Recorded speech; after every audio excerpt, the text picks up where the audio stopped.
High five. UFC Vegas 41 went down yesterday, October 23, 2021, from inside UFC Apex in Las Vegas, Nevada. In the main event of the evening, Marvin Vettori defeated Paulo Costa via unanimous decision after 5 rounds of action. See it again here. In the co-headlining act, Grant Dawson and Rick Glenn fought to a majority draw. Biggest winner, Marvin Vettori. Throughout the whole ugly weight drama that Paulo Costa put UFC and Vettori through, the Italian Dream stayed calm and handled everything like a pro.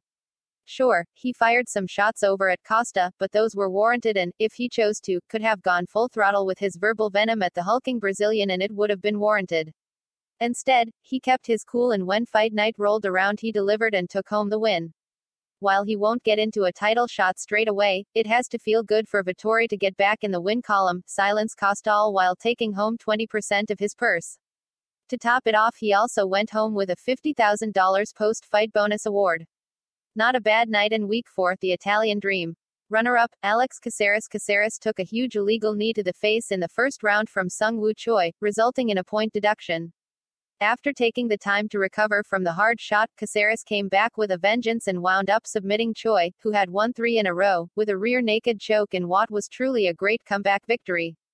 That is now 5 straight wins from Caceres, who could find himself in the top 15 following his latest, highly impressive win. There was a lot of hype for Caceres when he first stepped foot in the octagon 9 years ago, but he never really got much going. Fast forward to present day and Bruce Leroy finds himself with the longest win streak of his career. Biggest loser, Paulo Costa. Naturally, this spot has to go to Costa because the man simply had a terrible week after shamelessly coming in heavy, blaming it on a bicep injury. What a bicep has to do with cutting weight is beyond me, but that's his story and he is sticking to it. Through it all, UFC and Vettori gave him what he wanted, ultimately resulting a light heavyweight fight. While he did have some shining moments come fight night, he looked gassed half of the time and ultimately wound up on the wrong end of the judges' scorecards. He has now lost 2 straight and his dreams of capturing the middleweight title are gone for good. And it has nothing to do with his losing streak because Dana White has stated he will now have to fight at 205 pounds moving forward. For complete UFC Vegas 41 results and coverage, click here. Punch the like button and kick the subscription bell.